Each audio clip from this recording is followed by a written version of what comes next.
So welcome to our Early Achievers Insight to class.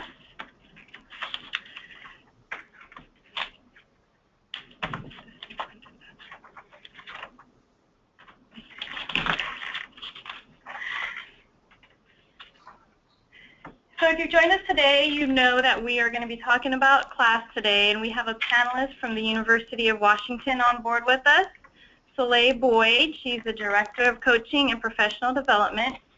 We also have a few of our Department of Early Learning employees in the room with us. My name again is Minette Mason, and I'm the QRIS Integration Specialist.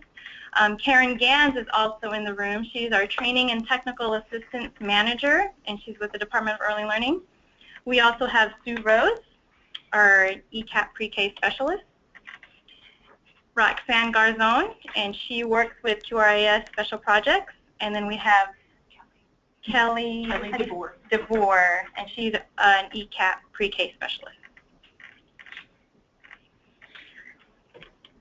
So kind of how it's going to go today. We're going to look at some different resources that are already available. We're going to talk about some upcoming training. We're going to look at some online resources, do a quick overview of class, and then we're going to get into the meat of our webinar today, which is a question and answer session regarding class. So we did get quite a few questions before today's webinar, and so that's what Soleil is going to be here to talk about. Karen Gans may even jump in a little bit and talk about it from Department of Early Learning perspective. And we are also monitoring the questions that you're typing in on the field, and so depending on what time it is and how much time we have at the end of the PowerPoint presentation, we'll see if we can get to those questions. If not, this is recorded, and we will have a record of those questions, and we can get back to you. So Soleil, I'll let you talk about some of the training that SQL has coming up. Great. Yeah, before we got into the content, I do want to let everyone know about the SQL Coach Training Calendar. And I'll show you where you can access that in a little bit, but just so you can mark your calendars, there are a few relevant trainings coming up. The Coach Framework training, this is for anyone who is coaching in a site or with any sites. Should attend this. It's a 2-day training. The next one is in Kennewick in the Tri-Cities area, and the registration link is here. And so this is about practice-based coaching. If you're familiar with the Head Start coaching approach, this is building on practice-based coaching, which is used in Head Start, kind of developed by the National Center for Quality Teaching and Learning. But we also add on to what they do by addressing resilience, culturally responsive coaching, and parallel process. So that training is coming up. Lots of great coaching resources and approaches in that training. And you can go to the next one. Thank you. Here's what I really would like to encourage everyone to register for if you can. If you haven't already done this, is a 2-day pre-K class observation and reliability training. This is going to be December 1st through 2nd. We just added it to our calendar, kind of in light of the webinar and also just all the interest in pre-K class right now. So we added this to our calendar. This will be the 1st and 2nd of December. The specific location is to be determined, but it will be in Seattle. And if you haven't taken this, it's a 2-day in-depth training on class dimensions. And this is to prepare you for your online reliability test. This is a value of $175 that SQL pays for, but that does mean that everybody who attends is expected to, well, whoever registers is expected to attend and also complete their reliability test following the training. So just something to think about as you register for that. And next we have not totally related, but still related, and I'm sure you're all interested in the Early Childhood Environment Rating Scales training if you have not already attended. There are 2 of these coming up. One is on November 9th. This was also recently added just in response to high demand. And then one on December 7th. The links are there. And so this is a 1-day in-depth training on the ECHRS-R subscales and items. You'll be provided with a spiral and tips and a bunch of information on the ECHRS. So those are the upcoming trainings. We also have a variety of additional supports. So SQL hosts, and I think many of you are on these other webinars too, monthly webinars on the second Thursday of every month from 9:30 to 11. So that's important to join. And on those webinars, we currently have been really focused on individualized teaching and learning, so really thinking about kids with diverse learning needs. But we've had a number of previous webinars on class and coaching related to the class, which you can access through our website. I think we'll come to the website later. So also the Department of Early Learning. Kieran, do you want to talk about these opportunities? Sure, I'll do that.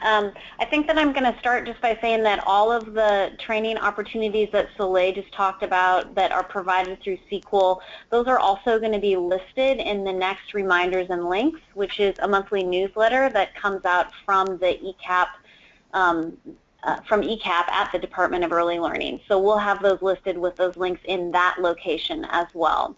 So look for that in November. The Department of Early Learning also has some additional resources for coaches. That includes monthly webinars. Those are held the first Thursday of every month from 9 to 10:30, and all coaches are welcome to participate in these webinar presentations. We are going to be focusing on class and ECHRS for this school year in preparation for rating readiness. And then coming soon, there will be a 4-part coach orientation webinar training that coaches will be able to access, again, online at the Department of Early Learning website to help orient them to ECAP, early achievers, their role as a coach, training opportunities or resources that are available to them, and then the WELS system and requirements for documentation in WELS. And additionally, if you haven't already done so, you can actually create a student account, and it's run through Child Care Aware, but that's where some online training is, and you'll hear us talk about the overview of class and ERS, and that's where you would find it. And so that's the website, cca.deltraining.com, and you can just create an account. It asks for your STARS ID, and you'll be able to register for those online courses as well. And maybe, Minette, if I can make the request, I bet people are wondering how they get access to a webinar. So I'll say for SQL, we will just take the email list from this, if that's possible, and then we can just include anybody who is involved in this. And we just remind people, and it's optional to join, but we can certainly include everyone on this webinar list and ours, so you're aware of our upcoming webinars. Sure.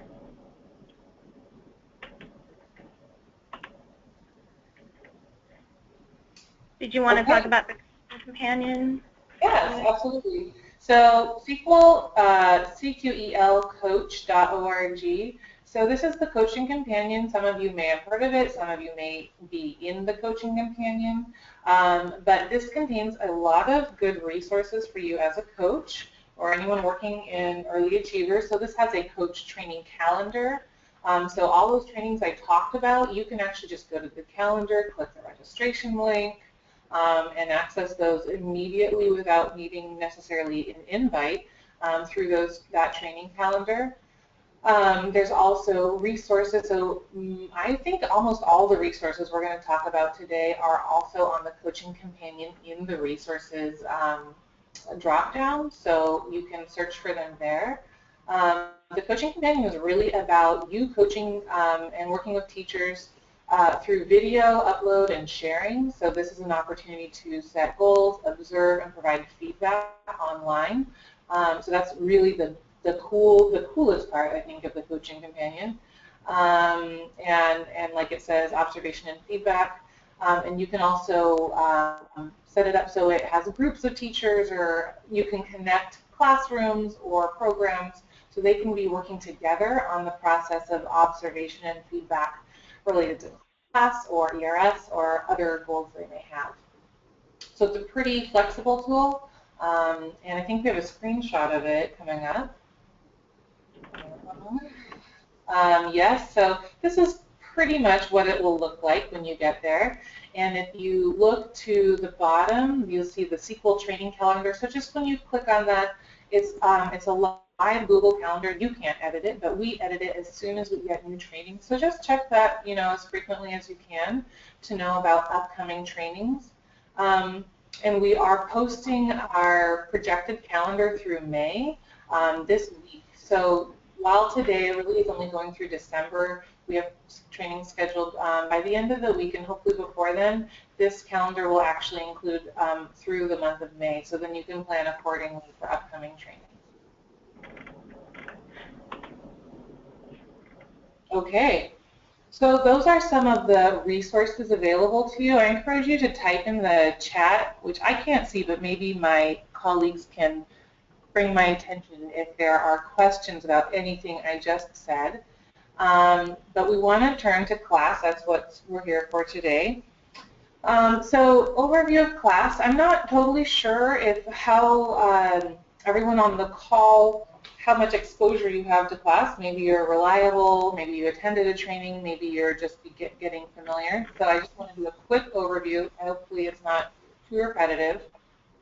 But the class has 3 domains that are really critical: emotional support, classroom organization, and instructional support. Emotional support, then, is the first domain, and it has these 5 dimensions: positive climate, negative climate, teacher sensitivity, regard for student perspectives. 4 dimensions. And then classroom organization has an additional 3 dimensions: behavior management, productivity, instructional learning. And finally, instructional support has these 3 dimensions: concept development, quality of feedback, and language modeling. You may have heard or be very familiar with instructional support, especially. It's a big area of interest and or concern. We'll talk a little bit about why all these domains are important, but especially that one. So that's just a brief overview of what the class is looking at. We can go to the next slide. Something to know nationwide, and this is all going to be very familiar, if not repetitive, if you've been through the class training, and maybe some of you are class trainers. So just hang with us while I just want us all oriented.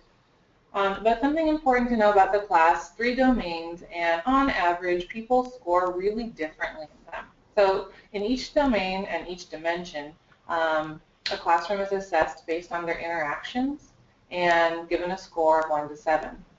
Scores of 1 and 2 indicate low quality, scores of 3, 4, and 5 indicate moderate quality, and scores of 6 and 7 indicate high quality.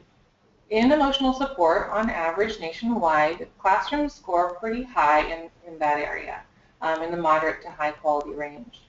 In classroom organizations, it's a little lower, but still we would think of as moderate to high quality. And then in instructional support, on average, classrooms score in the low range. I think it's important to recognize this spread in terms of practice, because oftentimes people are very concerned about instructional support. I know we all are, but I do think it's important just to know that this is an area that's challenging for our whole field, and so our whole field is really working hard to address this.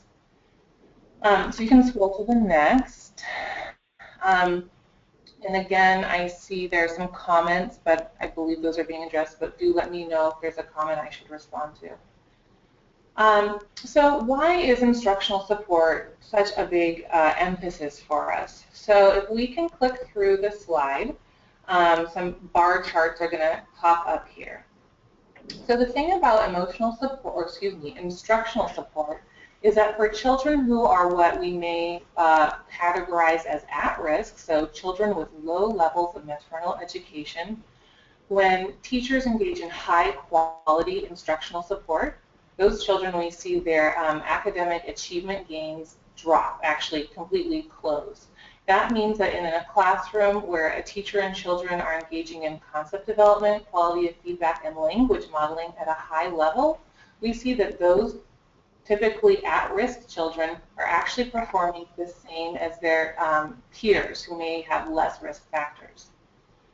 So it's really important for us to think about and promote that, and that's why it's such a big part of the early achievers rating process to make sure instructional support is really strong.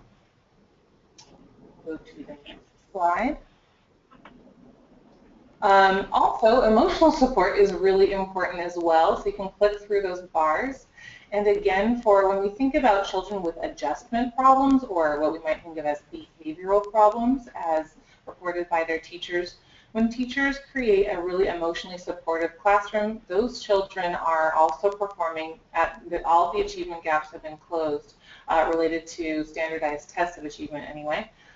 Between them and their peers. So high emotional support and high instructional support especially are really critical for children who we may think of as needing that extra support, kids who may be at risk or have fewer resources outside of the school. So this is some of the why behind class. Again, I believe this is probably review for many of you, but I want to kind of situate us. So this is some of the why behind it, and I just wanted to put that out there. I think we're going to move into questions, but I also just wanted to point out that regarding the early achievers ratings, instructional support especially is a great opportunity to increase practice, to improve practice, and also to really go for that higher level of points for programs. So instructional support averages at the high range receive 20 points on the rating process. So it's just a really important area to address. Okay, any comments or questions that I should field at this point, Minette or Karen? We don't have any right now. I'm sure we'll get some as time goes on. Okay. So we'll just move on to the questions that we received that were sent into me, and I've input them into the slide. So if you do have any questions, feel free to type them in. Just a reminder. Anything, we're going to try to stay talking about class today. We're going to try to stay on topic with that. If you have questions around other topics, go ahead and type them in because we'll have a record of it. But just keep in mind that today's presentation is mainly on class. And then we can also do follow-up webinars and talk about the other topics that you guys are concerned or have questions about. So our first question, how often should class observations be done in order to help teachers increase their scores? How often should coaches meet with teachers? Great questions. So what we would recommend prior to a rating, this is not required, but this is actually a common practice in the field, is to do sort of a pre-rating baseline, you might call it. So do one of those. And then provide some feedback, so doing a class observation, providing feedback, and then maybe doing a follow-up observation. So that could be up to 2 class observations before the rating. Again, that can be somewhat time-consuming, so it's a recommendation. But in response to this specific question, we would say 1 to 2 pre-rating class observations should be good. Also, it's important not to give scores. Well, let me back up and say it's important for anyone who's doing this to be a class reliable observer. So I would not recommend this to be done unless the observer has gone through the 2-day reliability training and passed their class observation reliability test. So, and I do know that's very challenging. We'll actually come back to that later, but my strong recommendation is that to be reliable before you do an observation. Once you're reliable, doing 1 to 2 pre-rating observations with feedback that just indicates, okay, this dimension was in the low range, or this dimension was in the mid-range, or this dimension was in the high range. So that would be ideal. Another recommendation is that the classroom be observed by someone who's not familiar at least with that classroom, if not with the program. The reason for this is as coaches or as people interested in development and growth, we can be biased. So I myself was a coach, and I only wanted to see the good things and the opportunities for growth is what I should do as a coach. However, for an observation and kind of a rating, you need to be very objective to truly measure the quality of interactions, whether they be at the low, the mid, or the high range. So our recommendation is that it be somebody who doesn't work in the classroom or in that setting if possible. However, that's not always possible, so you just have to kind of do what works best for your program. And then regarding the question, how often should coaches meet with teachers? So our recommendation is that if possible, coaches and teachers interact either in person or online or via phone at least once a week. So this is based on some data we actually have from the field so far and licensed coaches working in licensed sites, where we see that on average they're spending about 2 to 4 hours a month with sites. So we're thinking about, about a weekly type interaction. And then we're seeing that scores, I should say, in those sites on class are increasing an average of 1 point on the class over 6 months. So with that intensity of coaching, about an hour a week, we can see measurable changes in class scores over 6 months on average. This is not an equation that always, it's not to mean that if I show up for an hour every month or week, this will happen. But that's about the rate of coaching that we're finding is effective, so we do recommend that. Okay. Anything else on that? No? Okay. Really quick, Soleil. Hey, it's Sue Rose. So I just want to make sure that this was clear, that you said that the only coaches that should really be doing that pre-rating class observation should be reliable in the tool, yeah? Absolutely, absolutely. Thank you. Yeah, and so if you're not, if you've maybe done the training or you haven't done the training and you want to become reliable, we encourage you to register for the upcoming pre-K class, and there will be pre-K class observation trainings ongoing through this year and next year. So do try to access that if you can. Great. Thank you. Thanks, Soleil. So our next question, are unscored class-based observation as good as or better than full class observation for providing feedback and coaching, and is it a good idea to share actual scores with teachers? Great, another great question. So prior to rating, I would just share dimension ranges with the teacher, so low, mid, or high, not specific scores. So I would say not sharing a full in the sense of scored observation, but I would go through each of those 10 dimensions, right? We talked about positive climate, negative climate, teacher sensitivity, regard, and so on, through each of those dimensions, and I would recommend doing an observation if you're reliable, observing for each dimension and assigning each dimension the low, the mid, or the high, but not a 1, 2, 3, through 7. I would not give it that number. Some of the reason for this is that it can be very easy to get very attached to a number, and also hard actually to set goals. Whereas if you give a range, it's sometimes a little less, you might attach a little less to a range, so you can go, oh, okay, I know I'm in the low range. I'm going to work towards that mid-range. So it just makes that coaching a little bit easier. Also, when a pre-rating class is done, we don't know that the rating itself will have the exact same score, right? So sometimes a teacher may be observed ahead of time and they got a 5 in language modeling, and then on the day of data collection they got a 3. And that can happen for a lot of reasons. So different levels of reliability, it was a different day in the classroom, so on and so forth. So they may be worried about that number changing, whereas if you just had said, you're in the mid-range, then they are a little less concerned about number fluctuation when their actual data collection comes through. Okay. So our next question. Since early achievers observers usually do only 2 cycles of class in a classroom, how can we best help teachers to prepare for showing all their skills in a short period of time? Yes, this is a great question and a really common concern that a data collector is going to miss something important and good. And it makes sense because you want them to see everything.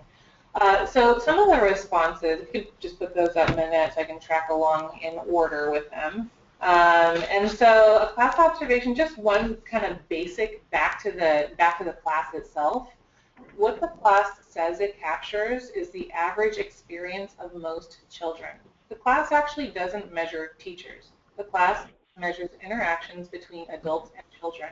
And what it really highlights is not just what that grown-up is doing, but what's the average experience in the classroom. So if you have 15 kids in your classroom, what's happening for most of them and most of the time?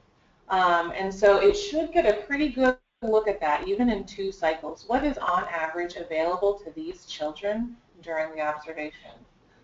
We also would expect that quality is somewhat consistent throughout the day. So even if you have different types of programming in the morning and the afternoon is still learning time. The morning is still a time to support emotional development. So we would expect and look to see, are all those opportunities available to children on average throughout the day? One recommendation from our data collectors is not to change things on the day of data collection, for teachers just to be their best self and focus on the children. So what can sometimes happen is on a day of data collection, we get performance anxiety as teachers maybe, or teachers might get that, so they want to do extra or they want to do something different. And in fact, that may throw off the really nice routine that they already have with children, what kids expect, and so that in turn can escalate negative behaviors with children. We don't want to cause any of that. Teachers should just be themselves and, and have worked prior to that to implement some practices that are going to help them. The other thing to know about 2 cycles of class is that this is actually sort of a precedent set by the Head Start work. They cleared this with Teachstone when they're doing their program evaluations to only do 2 cycles of class. And Teachstone has actually approved that for various programs, including Head Start and including Early Achievers. So Teachstone, they're the authors and the proprietors of the class. So we are consistent actually with other precedents and with Teachstone in just doing 2 cycles of class.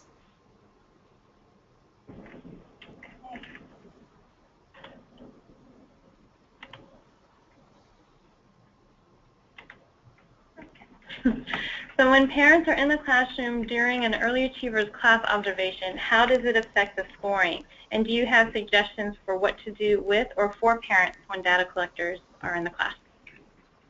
Yes. So one thing to know, again, back to sort of the class protocols, depending on the amount of time a parent is present in the classroom, their interactions with children may be a part of the score. This is because, again, we're looking at the average experience of children in the classroom. So maybe that parent volunteers are there for, 2 hours in the morning. That is really impacting the quality or the type of interactions available for children, we would think and hope. And so they may be considered in that. So one thing to think about that is just to maybe remind parents of your policies and procedures about interacting with children. And Minette, I just want to let you know that this slide has not progressed to the next one, so you may want to click that. Anyway, so you may be sure to remind parents about your policies anyway.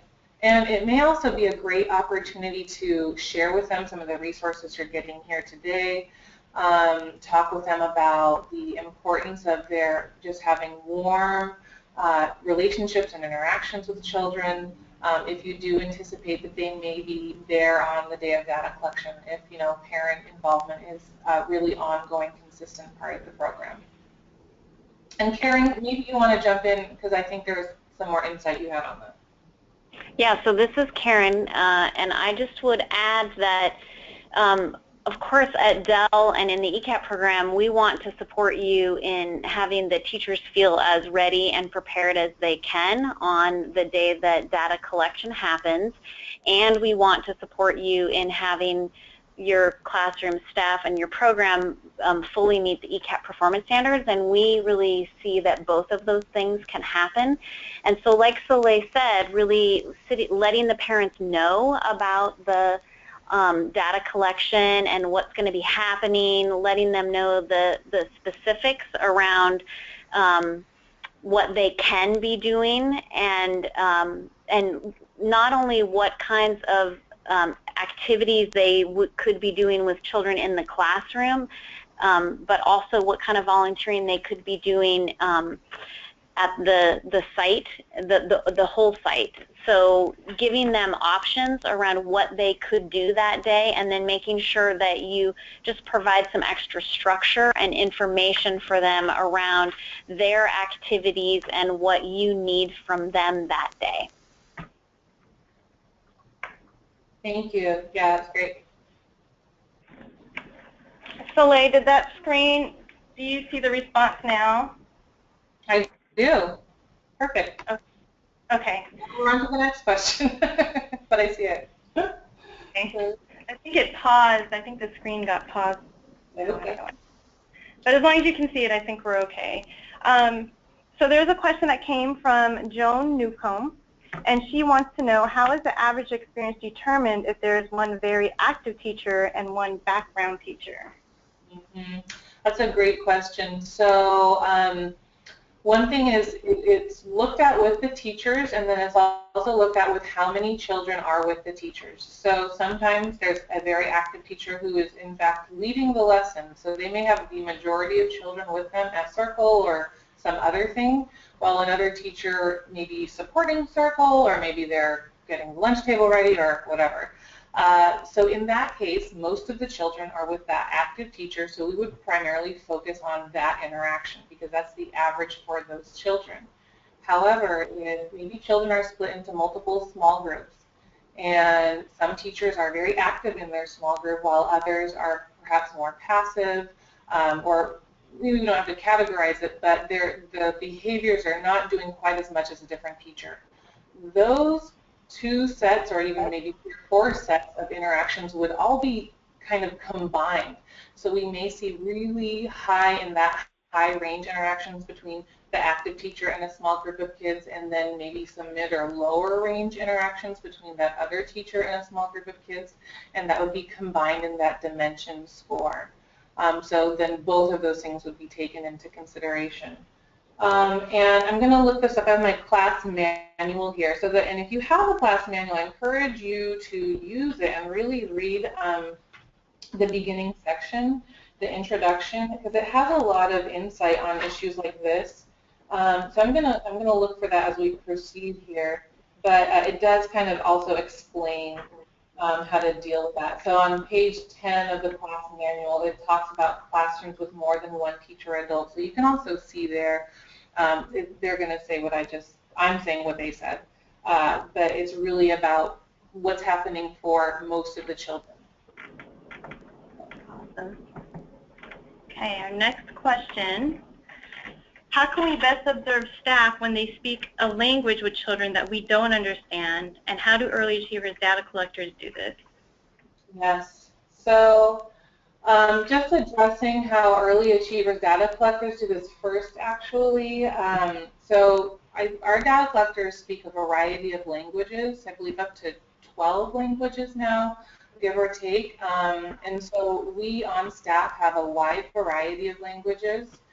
And if we do not have a data collector who speaks the primary language of a teacher, we will then send an interpreter from Dynamic Language. That's who we contract with, and they do earbud interpretation. So both the data collector and the interpreter will go to the site, and then the interpreter will live interpret through an earbud for the data collector any any talk between the teachers and the children.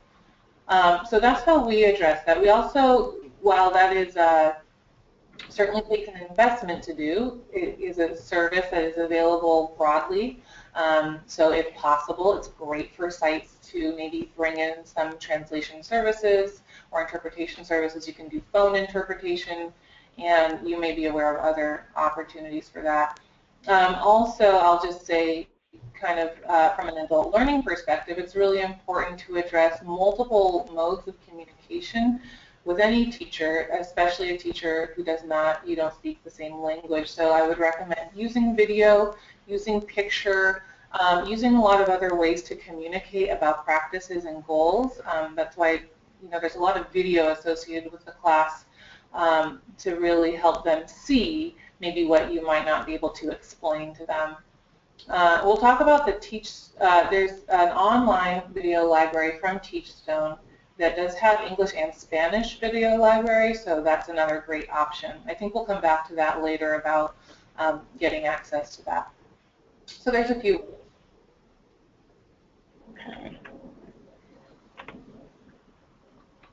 Okay, here's a good question. Are there any opportunities for coaches to dual code with UW class observers? That is a great idea, and at this point we don't have that capacity. So what we recommend is the best way for you to the best thing is to become reliable. So you can certainly get trained by a UW data collector on the pre-K class, and we provide those trainings ongoing, and then become reliable with Teachstone.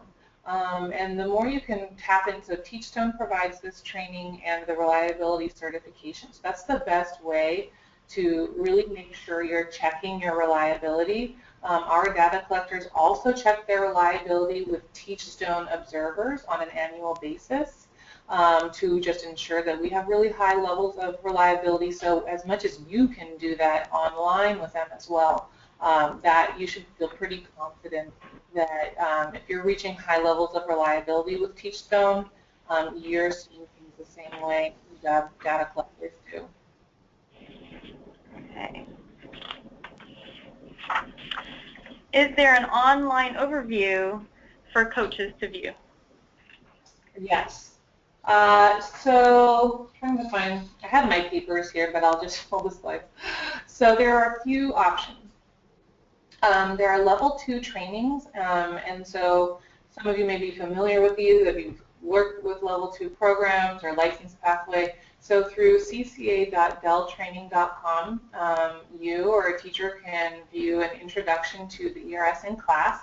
This is great for people, maybe they haven't heard of the class before, or they're not familiar with it. This will just be kind of a good foundational introduction to it. On the Coaching Companion, there are a number of resources related to the class that provide information more on implementation, more on what you can do about it, not just what is the class.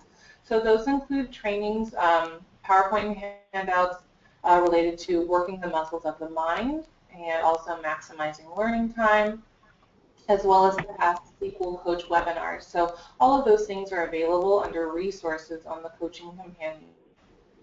Teachstone.com, as I already recommended or mentioned, this has a video library account which has English and Spanish videos.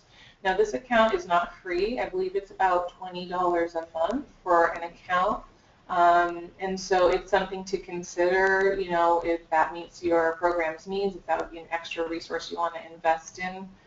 It's not required, but it is available and helpful.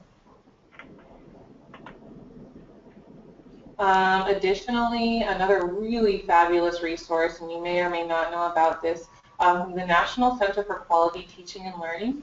There are 15-minute in-service suites, so these are like little mini trainings. I do think maybe quite a few people are aware of that out there on the call now.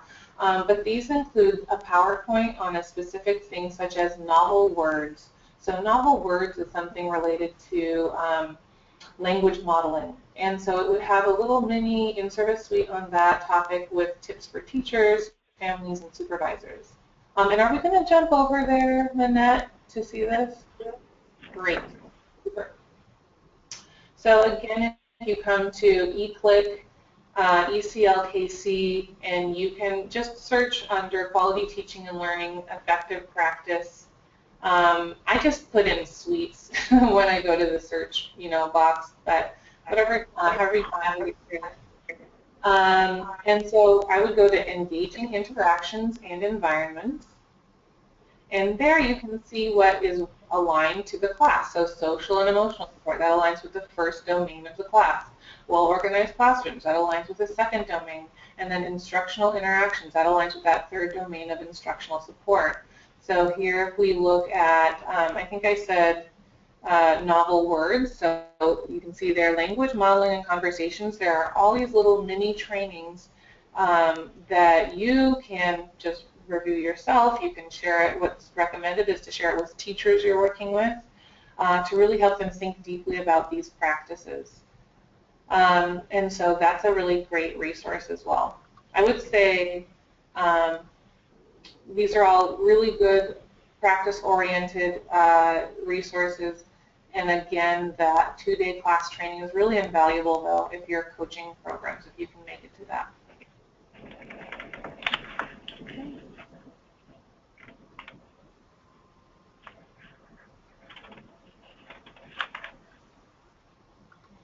So we did have a question. I know we're showing this one here, but it's kind of related. Jackie Edwards wants to know, when will class reliability training be offered in Eastern Washington? If you have an answer for that, Soleil. Yeah, so there's one on November, I think 4th through 5th, and I believe last week when we sent out the reminder to this, there was a link to that registration. Unfortunately, that registration has closed, and which is a bummer. But one thing about these trainings is we have to we have to submit a list of everyone who's in it to Teachstone 2 weeks ahead of time. And if we don't do that, we actually can't do the training. So we're kind of part of their system too, to some extent. So unfortunately, that one, the registration did close. There will be more in, I think, do we have one coming up, I believe, in either January or February. So there should be another one at that time. And again, that coach training calendar is going to be posted this week. So you can look there for all the upcoming training reliability opportunities coming up. Okay. So here's a question that I received through email. I've taken the 2-day class training and took the reliability test, but I did not score reliable. So in order to be a coach, do you have to be class reliable? So at this time, and Karen, you can jump in, it is not required for ECAP coaches to be reliable in class, but we, like I've said a few times, I think, strongly recommend taking the training and the test if at all possible. So, you know, I think a lot of times people, especially the first time, may have a challenge passing that reliability test, even though they have that content knowledge. The reliability test is challenging. So right now it's not required for ECAP coaches to be reliable on class. However, if you are a coach working for Child Care Aware of Washington and working in licensed sites, it is required. But it is not required for ECAP coaches at this time. Yeah, and even though it's not a requirement, it is, I think at the director's meeting last week I said it is strongly, strongly recommended that you participate in this training, because it's just going to provide you with, it's free. And it is also going to provide you with the details and information that are going to help you feel more confident when in your work with classroom staff on site to help them be as prepared as they can be for their data collection. Great, thank you. So another question from the field. I've done training, shared current research, supported articles on supporting children's learning, and to be more intentional in planning, but I am seeing the same teaching practices. How do I bring about having them reflect and make meaningful changes as it relates to class? That is the million-dollar question. How do we get change? So this is such a good question. And to me, this is really about coaching. So after training and information sharing, engage teachers in coaching. And in Early Achievers, coaching means setting goals together, observing the implementation of goals, so saying, when am I going to see you do this? Okay, let's set it up. And providing feedback and opportunity and reflection after that observation. Of course, reflection can happen at any time, and so could feedback actually, but it's really great to set goals together, observe, and provide feedback and reflection kind of based on something that you both participated in that observation. So we do have some resources available One is kind of getting to those goals. We have a list of exemplar goals. So these are just ways to write goals. You don't have to follow, you don't have to copy them. We would ask that you really set that goal collaboratively. So talking with the teacher, looking at, okay, here we did an observation.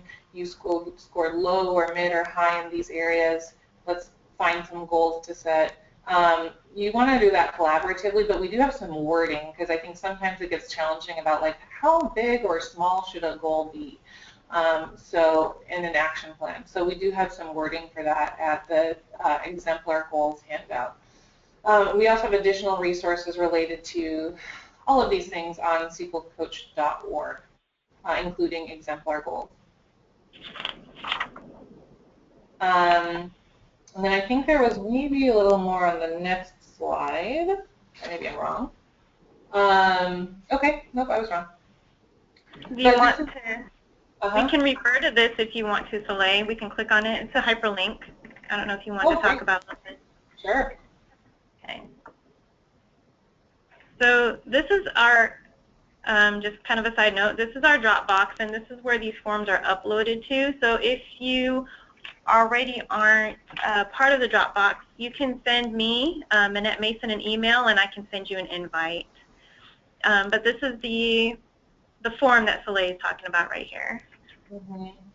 So this is just an example. It's, again, not required, but just some wording that might be helpful to you. So if you're familiar with WELS, then you'll just, it's set up kind of based on the WELS parameters, which is that there's a broad goal, and you can see that here, improve instructional support, engage support for learning in each toddler and preschool classroom with lead teachers and assistants. We would hardly call that specific or measurable, maybe achievable. So that's just an umbrella, right? And underneath that, we have listed action plans. So this is really where you write what we think of as that SMART goal: specific, measurable, achievable, realistic, and timely. And so it identifies the domain, instructional support. It identifies the dimension. It identifies the indicator even. And it identifies a behavioral marker related to class. So we're getting very clear here about really specific things related to the class. The class is so expansive. It's such a big, so many behaviors in it. It helps to get as specific as necessary with teachers. So here's the goal. It's written on the part of the teacher, actually. So if they wrote it, they might have said, I will ask 5 open-ended questions during free play 3 days per week by February 14th. The evidence I will have to completion of this goal is video, documentation, taking self-data on my leg and tally marks for open-ended questions. So, and like a piece of tape on your leg with tally marks. Anyway, that's one way to do it.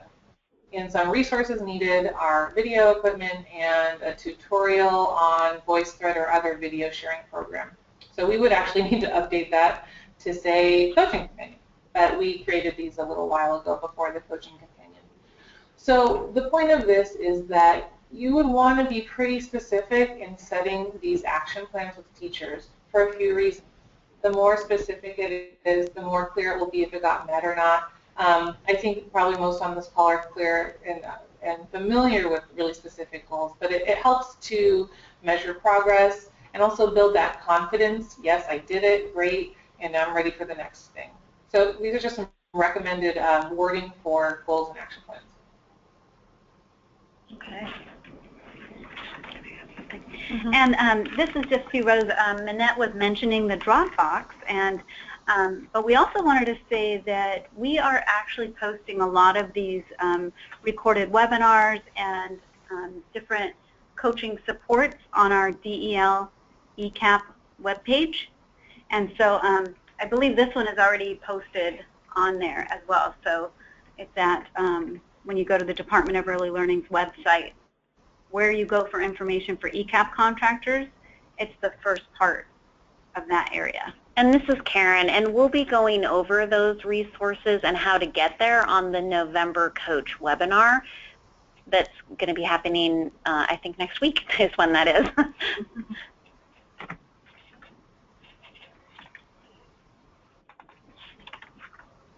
Okay.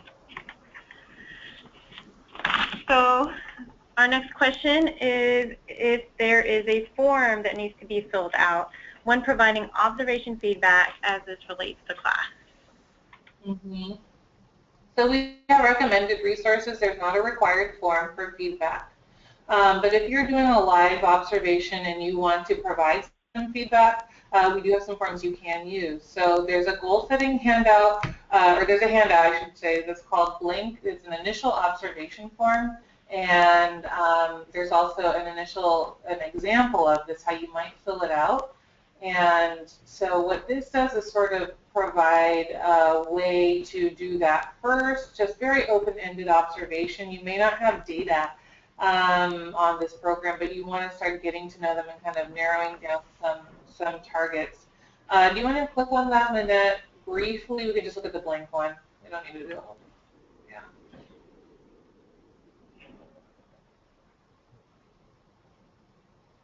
So what this does is it provides a space to sort of write down and plan out who you're working with, the date, area of focus, focus of the observation, and then your observation notes and what you want to share, and how you want to maybe use that for action planning and goal setting. So this is one resource. We actually adopted this from an NCQTL resource that may look familiar to you. And so it does matter to have a good form. We don't have, I would say, SQL or UW does not have a specific form you must use, but we do encourage people to use this or something like it that's going to contain all that information they need.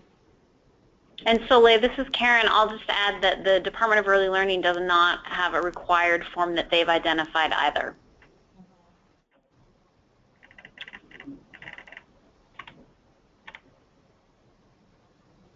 Great.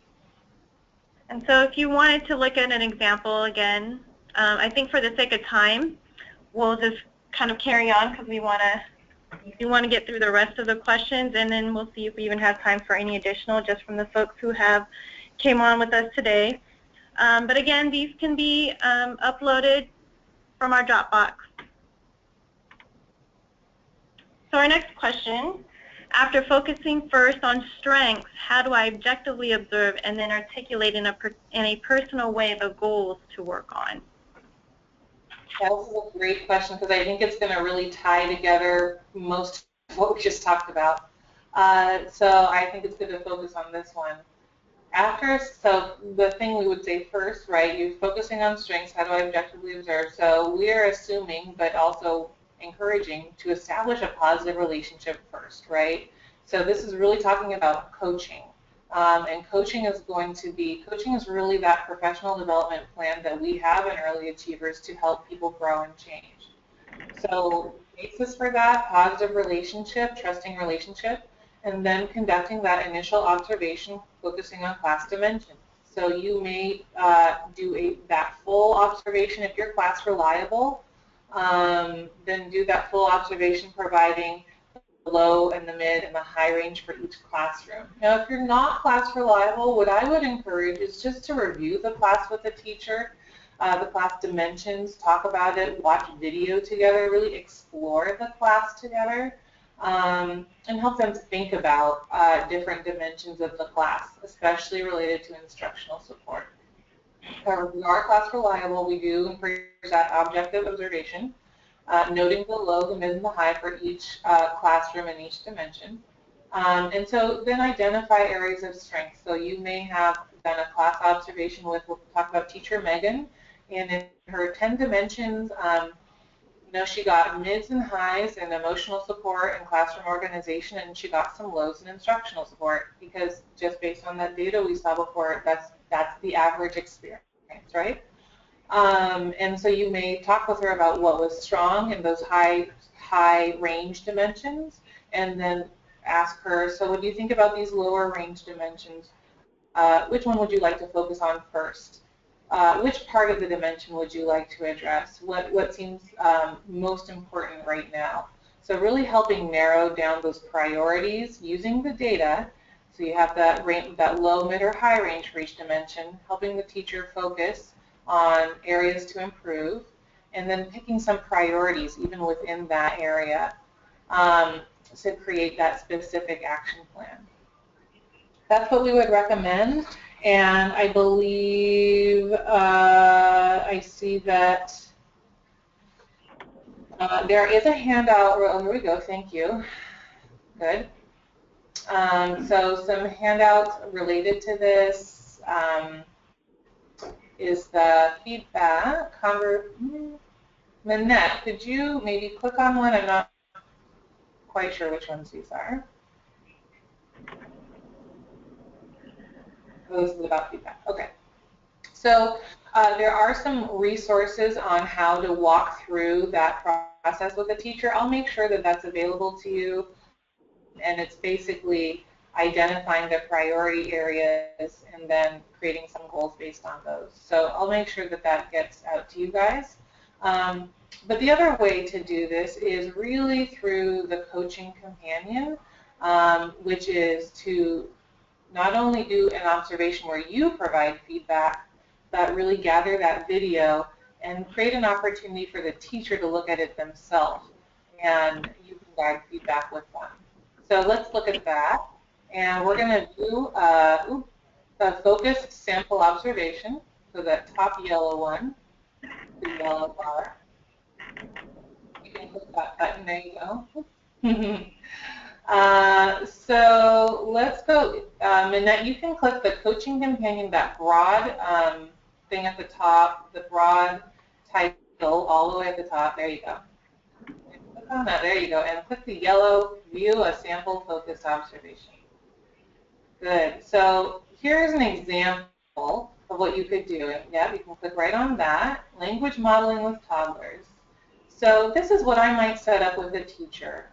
So I'll just walk you through it. I might set up, Teacher Wendy is focusing on using parallel talk, repeating, and full sentences with toddlers. She will show evidence of this with a 5-minute observation of her engaged in talk with toddlers during free play. So we've used some of that goal to create this observation. And then, Minette, if you click on that video,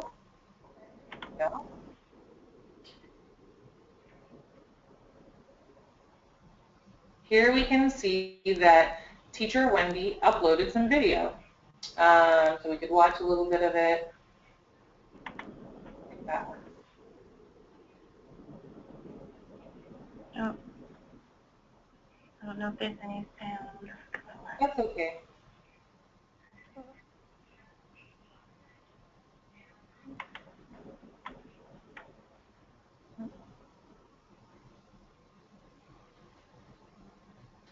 So it may be on a webinar, it doesn't have the capacity to share the sound, and that's okay.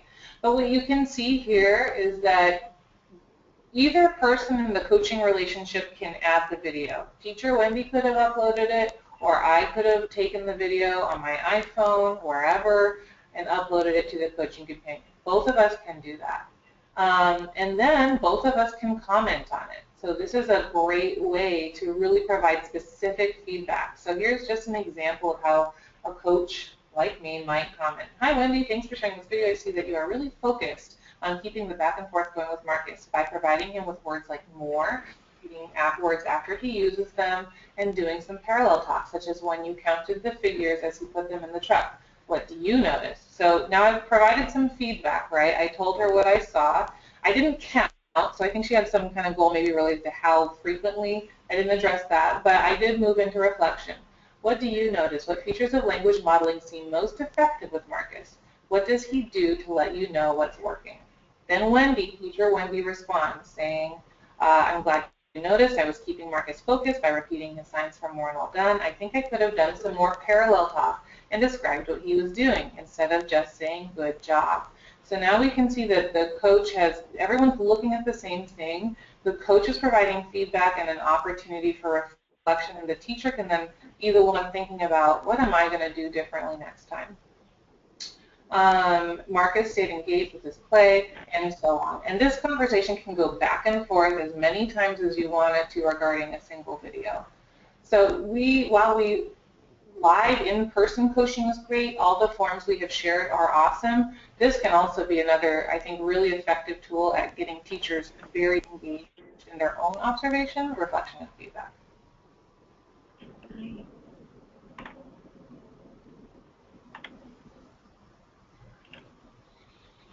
Okay. So when thinking about encouraging children's creativity, would you speak to open-ended materials that can be used and how to use them to encourage concept development, quality feedback, and language modeling? Can you also provide more examples of open-ended questions and back-and-forth exchanges to share with our providers, other than focusing children on learning goals? Yeah, so this is a great question. Actually, one thing that I would just recommend, and I don't think this is the direct answer, so we don't have a list, right, of things that do or don't promote creativity. So what the class is really saying is teachers and children themselves make that opportunity. So if you think about the class, it's about the process by which materials and structure really can be used to promote high-quality interactions.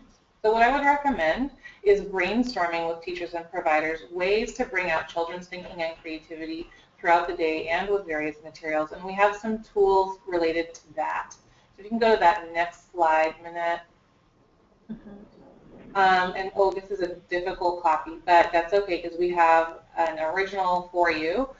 So what is here is we took the concept development, so that the first dimension in the instructional support domain is concept development. This is typically the dimension that is the most challenging for teachers. And many of you have seen this. We've distributed this a number of times before. So hopefully it's new to some, familiar to others.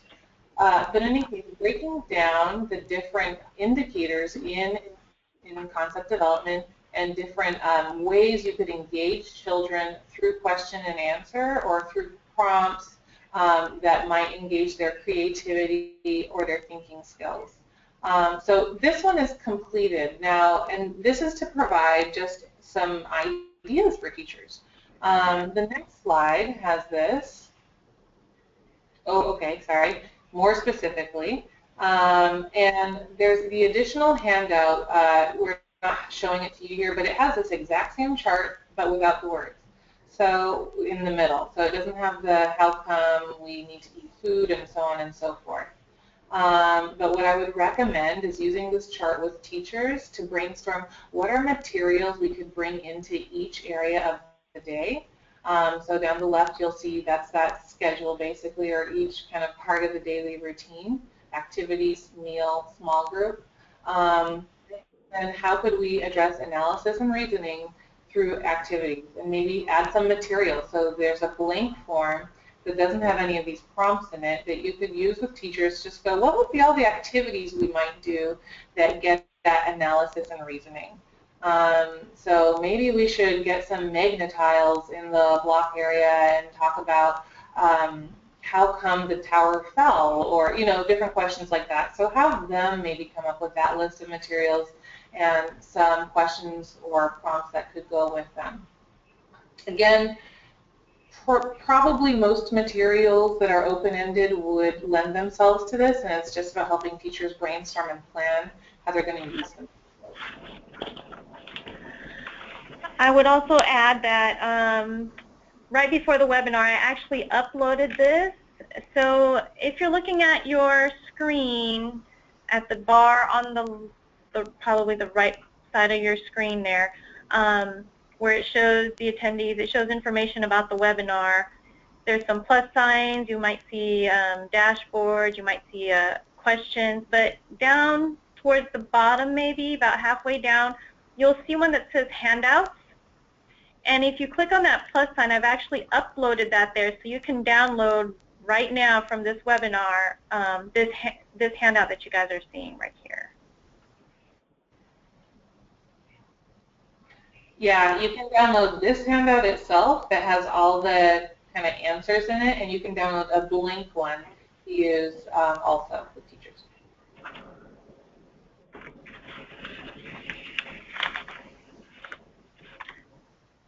Okay. Time. So, yeah, we're actually, so we've got about 23 minutes. We've gone through all the questions. So I'm just going to invite our attendees, if you have any questions, if you want to submit them, we can go ahead and talk about any of those. I don't know if you have anything you want to add, Karen. Nothing.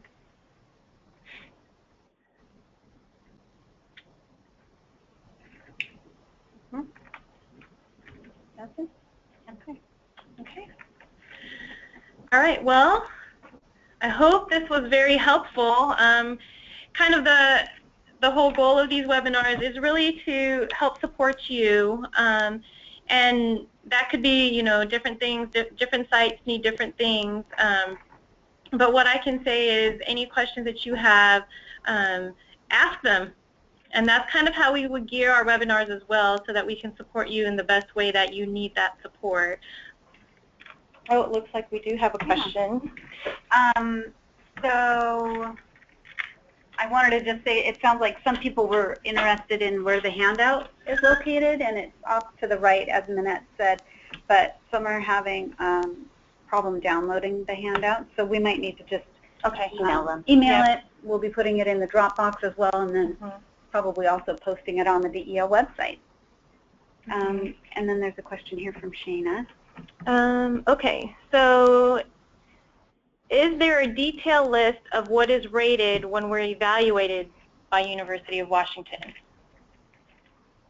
Yes, so you have the standards, the early achievers standards, and then you have the companion guide to the standards. So, and Minette or Karen, pause me if I'm not correct in this, but so the companion guide is especially helpful. You can find that on the DEL website, because that does, especially I think this is maybe for a site that's in the hybrid group, so you have a full rating, right, all the standard areas.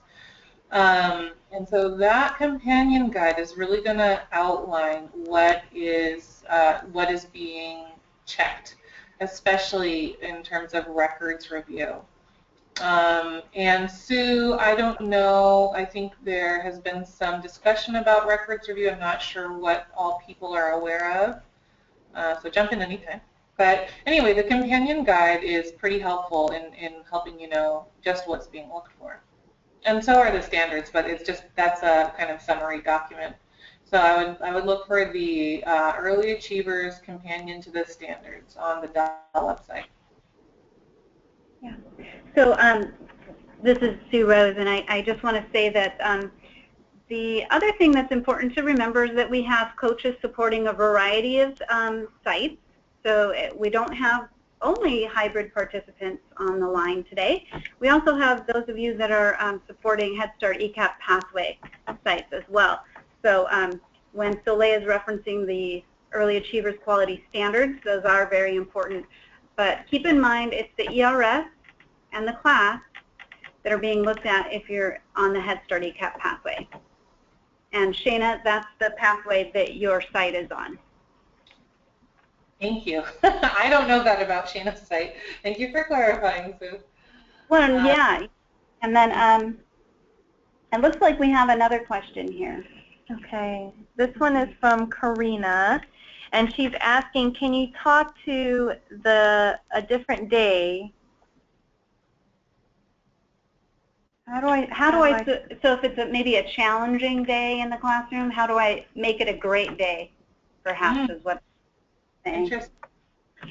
Okay.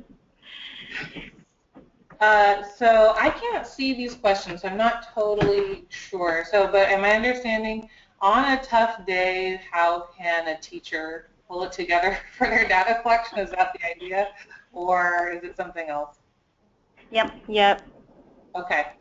Well, I think that kind of like any hard day, what would that person do? Hopefully they have some strategies they already use to help them cope with difficulty. And as a coach, you might want to really draw those out. Now, also as a coach, you might want to remind them of some of the resilience resources. So thinking about mindfulness. And this is what I would really recommend is before data collection, spending some time with teachers thinking about, okay, how can I be really mindful that day? So this is a whole, like, I don't want to overwhelm anyone, but this is a whole other set of resources actually available also on the Coaching Companion around mindfulness and resilience. And so I would recommend those mindfulness resources. There are a few mindful things people can do. So if you practice mindfulness, you might know about this. You know, noticing 5 things, what you see, what you smell, what you hear, and so on. I mean, there's a lot of mindful practices, and what that does is it helps calm people's mind, helps calm their body, and they're thinking their best. And that's really the most I think you can do on any given day that's hard. So I don't want to I want to be sure I'm answering this question, and I would recommend really looking into the resilience and mindfulness resources. They're available on Coaching Companion and a lot of other places. So that's one thing, and potentially, you know, asking for help. There's just so many strategies, right, a teacher could use to help them really kind of calm down and do their best on any day. So the other thing is to identify the strategies and then practice them ahead of time. So, you know, maybe practicing breathing at the beginning of your coaching session, practicing noticing 5 things in the next training you do with a site. This is just sort of some of the mindfulness ideas I'm thinking of now, but I do encourage you to look at those resources. And, you know, Karen and Minette, I don't know if you guys have other ideas or if this comes up a lot. Do you have typical things you encourage sites to do? Well, I can speak to just my experience in the classroom. This is Minette Mason, and our experience when I was getting observed for early achievers, being a teacher with having children with difficult behaviors, we really just did what we do on a day that data collectors were not there. To be honest, we just worked with a child who had difficult behaviors the way that we did as usual. We kind of think that the day of data collectors was a little overwhelming for him because it seemed like so many people in the classroom. But really that's all that we could do. And I think we did well. We scored well in the class. We met the threshold. And so I think it was just, you know, having that relationship with the child at the time, and then also having a good plan with the teacher, with my co-teacher, and knowing what, you know, what we could expect, knowing that these data collectors could show up at any time, and, you know, not knowing how the children might react to that. And I really don't think there's really any preparation for it other than that. Yeah, that's great. I think that goes back to what we mentioned earlier. Just do the same thing you're doing, you know, just continue with that same practice. That's going to be the best for you and the kids. Okay. And it looks like you just added handouts that are blank. Is that right? I did, and they both say that they're with examples, so I might not have downloaded the blank. Oh, there is one. Yep, yeah. One is blank. Okay. So I just uploaded that onto the webinar. If you're able to see that down on the handout section of that bar. Oh, okay. So Maria, you're asking about logging into Dropbox. So what I would ask you to do is send me an email, and I can send you an invite, and that invite is the link for you to create your account with Dropbox. So if anybody on this webinar, if you want to send me that, maybe just put webinar link or Dropbox link in the subject, and I'll know what you need. Yeah. And I added, this is Sue Rose, I sent out in one of the earlier answers Minette Mason's email address in case you needed it. Yep. And I think she's got it on the... Yep, let me show that. So Soleil, this is Karen Gann's information, for those of you who don't already have it, although if you're coaches, I'm sure you probably have had contact with her at one point. And my contact information is right here. So anything related to early achievers, you can give me a call, you can shoot me an email.